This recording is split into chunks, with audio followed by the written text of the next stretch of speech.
నమస్తే శేషరేఖ గారు. నమస్కారం. మేడం, మీరు జస్ట్ ఇంత ముందు వచ్చేటప్పుడే నాకు ఒకటి వీడియో వచ్చిందనమాట. భార్యపై భర్త కత్తితో దాడి, పరిస్థితి విషమం. నంద్యాల జిల్లా అవుకు బస్ స్టాండ్లో దారుణం చోటు చేసుకుంది. భార్య పేరు కుమారి, 30 సంవత్సరాలు ఉంటాయి. విచక్షణ రహితంగా నరికిండు. భర్త పేరు రంగస్వామి. పట్టపగులు అవుకు బస్ స్టాండ్ ప్రాంగణంలో, నంద్యాల జిల్లా అవుకు బస్ స్టాండ్ అంట. ఇంతమంది చూస్తున్నా కానీ ఎంతమంది జనాలు చూస్తున్నారంటే ఈ వీడియోని ఒక్కసారి జస్ట్ ఇంకా బస్ స్టాండ్ అంటే అందరూ ఉంటారు. ఇంతమంది జనాలు చూస్తున్నా కానీ కనీసం ఎవరు రావట్లేదు ఎదురుగా. రోజు రోజుకి మరి ఇలా దిగజారిపోతున్నారు ప్రజలందరూ. వీళ్ళ గురించి ఏం చెప్తారు ఈ వీడియో గురించి? ఇప్పుడు భార్యలు ఎంత చట్టాలు వచ్చినా, ఎంత ఆడవాళ్ళకి సపోర్ట్ చేసేలాగా ఎన్ని చట్టాలు వచ్చినా, డీవీసీలు, గ్రోయిమ్స్, ఇప్పుడు క్రూయాలిటీ పెట్టచ్చు, ఎన్ని రకాలుగా చట్టాలు వచ్చినా కూడా మహిళలకు సపోర్ట్ చేసేలాగా మగవాళ్ళకు భయం అయితే ఉండట్లేదండి. భార్య అనేసరికి నా ప్రాపర్టీ.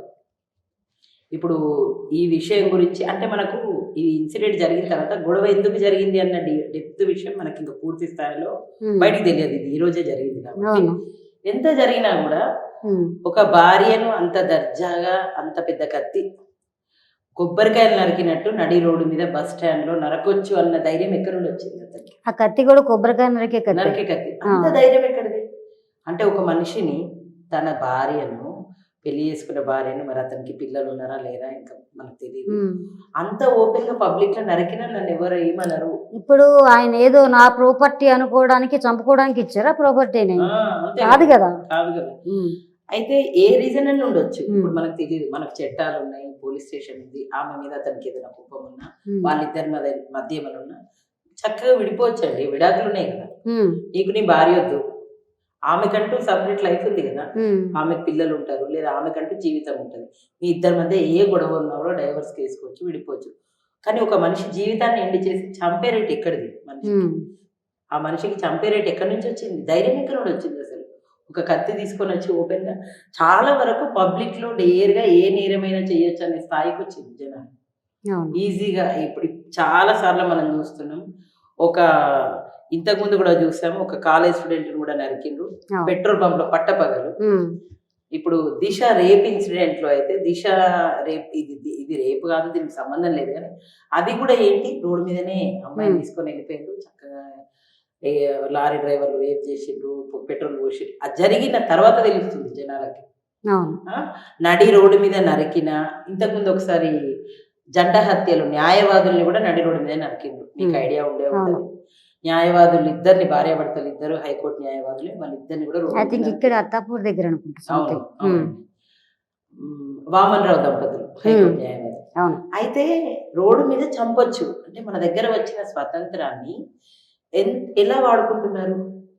చట్టాలు ఉన్నాయి, శిక్షలు పడతాయని తెలుసు, జైలుకు పోతారని తెలుసు.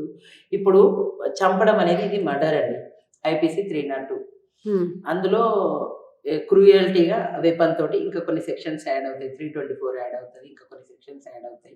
ఎందుకంటే డెడ్లీ వెపన్ అది. అట్లాంటి వాటితో వచ్చిండు. మళ్ళీ ఇంటెన్షన్ ఉంది, చంపాలి అని ఇంటెన్షన్ తోటి ముందే అది అనుకోకుండా ముందే కత్తి తీసుకొని కోపంగా వచ్చిండు, కొడుతూనే ఉన్నాడు. అదే కదా అసలు. అంటే అతని లోపల ఎటువంటి ఫీలింగ్ లేదు. ఒక మనిషిని చంపుతున్నా, ఆమె నా భార్య, ఎటువంటి ఫీలింగ్ లేదు. అంటే రాను మానవత్వము, నేను మనిషిని అన్న విషయం మనిషి మర్చిపోతుంది. ఒక పాట కూడా వచ్చింది కదండి, మాయమవుతున్నాడమ్మా మనిషి అన్నవాడు. అంటే నిజంగానే మాయమవుతున్నాడు. రోజుకు ఒక ఇన్సిడెంట్ చూస్తున్నాం మనం. ఆమె తన భార్య ఈజీగా చంపేసిండు. ఇప్పుడు వాళ్ళ పిల్లలు ఉన్నారా లేరా అన్న విషయం మనకు తెలియదు. ఒకవేళ పిల్లలు ఉంటే తల్లి చనిపోలేదు, ఆసుపత్రిలో ఉంది. పరిస్థితి అయితే చాలా విషమంగా ఉంది. అంటే మరి ఏ స్టేజ్ లో చాలా సార్లు నరికేశాడు. అంత పెద్ద కత్తి అంటే చావు బతుకులలో ఉందా, చనిపోయింది? ఇప్పుడు మన న్యూస్ టెలికాస్ట్ అయ్యేవరకు ఎలా ఉంటుందో మనకు తెలియదు. మరి పిల్లలు ఉంటే ఆ పిల్లలకు తల్లి ఎట్లా? ఈ తల్లి జైలుకు పోతాడు, చంపినోడు బాగానే ఉంటాడు, లైఫ్ టైం ఇంప్రిజన్మెంట్ కానీ లేదా ఉరిశిక్ష కానీ పడే అవకాశం ఉంటుంది. మన దగ్గర ఉరిశిక్ష ఇంప్లిమెంట్ చేయాలంటే కూడా టైం పడుతుంది. ఎందుకంటే దానికి నేను పదే చెప్తుంటాను, మంది దోషులు తప్పించుకున్నా పర్లేదు కానీ ఒక నిర్దోషికి శిక్ష పడకూడదు. దానివల్ల డీటెయిల్గా కేసుని పరిశీలించిన తర్వాత పర్ఫెక్ట్ అయితే అప్పుడు ఉరిశిక్ష అమలు చేయడం జరుగుతుంది. అది రేరెస్ట్ ఆఫ్ ది రేర్ కేసులలోనే. మళ్ళీ ఉరిశిక్ష వేసిన తర్వాత కూడా కొంతమంది హయ్యర్ అథారిటీకి వెళ్ళి ఇప్పుడు సుప్రీంకోర్టుకి వెళ్ళి పెట్టుకొని వాళ్ళు ఏం చేస్తున్నారు, అప్పటికి మెంటల్ కండిషన్ బాగలేదనో దాని మీద మళ్ళీ వాళ్ళు సింపతి తీసుకొని దాన్ని లైఫ్ టైం లెక్క చేసుకుంటున్నారు. అతను బాగానే ఉంటాడు, జైల్లో భోజనం పెడుతుంటారు, బయట ఉంటేనైనా సంపాదించుకోవాలి, జైల్లో తినుకుంటూ ఉంటాడు. మరి ఒకవేళ వీళ్ళ పిల్లలు ఉంటే వాళ్ళ పరిస్థితి, తల్లి ఒకవేళ చనిపోతే తండ్రి జైల్లో ఉన్నాడు, మరి పిల్లల పరిస్థితి ఏంటి? వాళ్ళు ఏం తయారవుతారు? ఇలాంటి తండ్రి కడుపున పుట్టిండ్రు, ఇలాంటి ఒక నేర వాతావరణం చూసిండ్రు, రేపటి రోజున వాళ్ళని చూసుకునే వాళ్ళు లేరు. అంటే రేపటి సమాజానికి ఇంకొక కొత్త నేరం చేయడానికి ఇంకొక కొత్త వాళ్ళు వస్తున్నట్టే బయటికి. ఇప్పుడు మనం బయట చూస్తున్నాం చాలా వరకు యూత్ యంగ్ ఏజ్ పిల్లలు డ్రగ్స్ సరఫరా చేస్తున్నారు, వాళ్ళు డ్రగ్స్కి ఎడిక్ట్ అవుతున్నారు. వాళ్ళు ఏం చేస్తున్నారో వాళ్ళకి తెలియదు. చాలా చిన్న చిన్న ఏజ్లోనే ఇప్పుడు బయట రేప్ కేసులలో కూడా బాగా ఎక్కువ ఏజ్ పిల్లలు ఉండట్లేదు. మనం దిశ ఇన్సిడెంట్ లో చూస్తే 16 సంవత్సరాల అబ్బాయి కూడా ఇన్వాల్వ్ అయ్యారు. మనం స్కూల్లో కూడా డిఫరెంట్ కేసులు మనం ఈ మధ్య కాలంలో చూస్తున్నాము. అంటే మెంటల్ గా ఇది క్రైము, ఇది చేస్తే శిక్ష పడుతుంది, భయము అనేది వెళ్ళిపోయింది. ఏ ఏజ్ వాళ్ళకైనా వెళ్ళిపోయింది. డ్రగ్స్ తీసుకుంటున్నారు, మందు తాగుతున్నారు, దానివల్ల వాళ్ళు ఏం చేస్తున్నారో వాళ్ళకి తెలియట్లేదు. 100% ఇలాంటి వాళ్ళు మత్తులో చేసే నేరాలే చాలా వరకు ఉంటున్నాయి. మందు తాగుతున్నారు, మందుకు ఎడిక్ట్ అవుతున్నారు, భార్యను రెగ్యులర్ గా కొట్టడం ఇంకా జరుగుతుంది. మన దగ్గర ఇంకా ఉంది, తాగి వచ్చి కొట్టడము, హింసించడము, భార్య అనే తన ప్రాపర్టీ అని అనుకోవడము. దానివల్ల ఇప్పుడు చాలా వరకు గృహహింస కేసులు అనేది నడుస్తున్నాయి. కొన్ని పర్ఫెక్ట్గా ఇప్పుడు వీళ్ళని జైల్లో పెట్టడం, శిక్ష పడడం అనేది జరుగుతున్నది. కొన్నిట్లలో ఆ ఆరోపణ నిజం కాకపోతే వాళ్ళు బయటికి రావడం కూడా జరుగుతున్నది. ఎంత పగడ్బందీగా చట్టాలు వచ్చినా ఇంతకుముందు కంటే కూడా చట్టాలన్నీ చాలా బాగా అమెండ్మెంట్ అయినాయి. అయినప్పటికీ కూడా ఎవరి లోపల భయం రావట్లేదు. చట్టం అంటే భయం రావట్లేదు, జనాలంటే భయం రావట్లేదు. ఇప్పుడు మన చిన్నతనంలో చూసుకుంటే రోడ్డు మీద ఒకరిని గట్టిగా తిట్టేవాళ్ళు కూడా కాదు. మర్యాద అంటే మనకు బయట అనేది ఒక పరువు, ఒక మర్యాద, మనం ఏమనకూడదు అని అనుకునేవాళ్ళు. ఇప్పుడు సోషల్ మీడియా ఒకటి వచ్చిందండి, చేతిలో స్మార్ట్ ఫోన్ ఉంది, ప్రపంచం మన చేతుల్లో ఉంది. ఏం చేయొచ్చు అనేది అన్నీ ఉన్నాయి అందులో. ప్రతి ఒక్కొక్కరు దాన్ని చూసి డెలివరీ చేసే మహానుభావులు కూడా ఉన్నారు. అన్ని నేర్చుకుంటున్నారు. అంటే ఏది ఎక్కడ తయారవుతుంది, వెపన్స్ అయినా కూడా. అండ్ ఎట్లా చూస్తున్నారు, ఇప్పుడు సినిమాలలో కూడా మంచిని చూపెట్టే ప్రయత్నం చేస్తే క్రైమ్ తీసుకుంటున్నారు.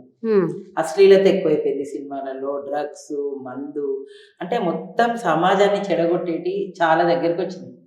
ఇంకా ఏం చేస్తారు, మొత్తం దానికే అడిక్ట్ అవుతున్నారు. కాబట్టి ఇట్లా ఆడవాళ్ళ మీద హింస అనేది పెరిగిపోయిందండి. ఇవాళ జరిగింది అయితే చాలా దారుణం. తప్పకుండా ఇతనికి ఉరిశిక్ష పడాలని కోరుకుంటాము. లైఫ్ టైం ఇంప్రిజన్మెంట్ కూడా కాదు, ఖచ్చితంగా ఉరిశిక్ష పడాలి. కానీ అంతమంది చూస్తూ కూడా ఆపకపోవడం మాత్రం దారుణం అండి. అతను కత్తితోటి వస్తున్నప్పుడే అతను వచ్చేది గమనించి అక్కడ ఆడామున్నది ఆపగలిగితే కనీసం, ఇప్పుడు జనాలు ఏం భయపడతారంటే ఆ వేటు మా మీద పడుతుంది, కానీ ఎంతో కొంత తెలివి ఉంటది కదా. ఇప్పుడు తెలివి వెనక నుంచి ఆపడమా, లేదా వెనక నుంచి దేనితో కొట్టడమా, సరే మనకు అపాయం జరగకుండా కూడా ఆపొచ్చు. క్రైమ్ జరిగిన తర్వాత ఏంటి అనే బదులు క్రైమ్ జరిగేటప్పుడే అక్కడ ఎవరైనా ఉండేది ఉంటే ఆ దరిదాపులలో ఆపే ప్రయత్నం చేసి సొసైటీ అందరి లోపల మార్పు వస్తే కూడా ఎంతో కొంత ఇలాంటి చర్యలు తగ్గించవచ్చు. ఇప్పుడు ఏదో మారుమూలలో ఎక్కడో జరగలేదు, బస్ స్టాండ్ లో అందరు చూస్తుంటే జరిగింది. వీడియో తీయగలిగినరు అంటే జనాలు అందరు ఉన్నారు, మిగతాళ్ళు కూడా పడ్డారు. పోనీలేండి, అట్లీస్ట్ అంటే ఎంతవరకు ఎదిగినరు అంటే మన జరిగితే వీడియోలు తీసే వరకు దిగిందండి. రోడ్డు మీద యాక్సిడెంట్ అయి పడిపోయి కొట్టుకుంటూ ఉంటే కూడా సహాయం చేయరు, వీడియో కెమెరాలు ఆన్ చేస్తారు, వీడియోలు తీస్తారు, అట్లనే గిల్ల కొట్టుకొని చనిపోతారు కూడా. మనం అలాంటివి కూడా చూసాం వీడియోలు. ఒక అతని, అది ఎక్కడ జరిగిందో నాకు ఇన్సిడెంట్ గుర్తులేదు, కాళ్ళ మించి కారు వెళ్ళిపోయిందండి, అతను కొట్టుకుంటున్నాడు, కాపాడండి అని చెప్పి వీడియో మాత్రం వచ్చింది బయటికి. మరి ఆ వీడియో తీసిన వ్యక్తి, నేను వీడియో తీసిన వాళ్ళ ఇంటెన్షన్ ఏంటో మనకు తెలియదు, కానీ వీడియో తీసిన వ్యక్తి ఏదో రకంగా అతనికి సాయం చేస్తుంటే కనీసం ఆ టైంలో నోట్లో నీళ్ళు పోసినా సరిపోతుంది.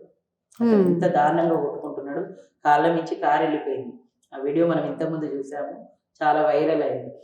మరి ఎందుకు అంటే జనాలు ఎంటర్టైన్మెంట్ అనుకుంటున్నారా, ఏదైనా ఇట్లాంటివి జరిగితే వీడియోలు తీసి పెడితే సరిపోతుందా, అక్కడ వరకే బాధ్యత అయిపోతున్నదా? జనాలలో కూడా ఖచ్చితంగా చైతన్యం రావాలి. ఎంతో కొంత మార్పు వస్తేనే ఇట్లా ఓపెన్గా క్రైమ్ జరగడం అనేది ఆగిపోతుంది. క్వశ్చన్ చేయగలిగినప్పుడే ఆగిపోతుందండి. ఇలాంటి వాళ్ళకి భయం అనేది మొదలవుతుంది. Okay, thank you so much.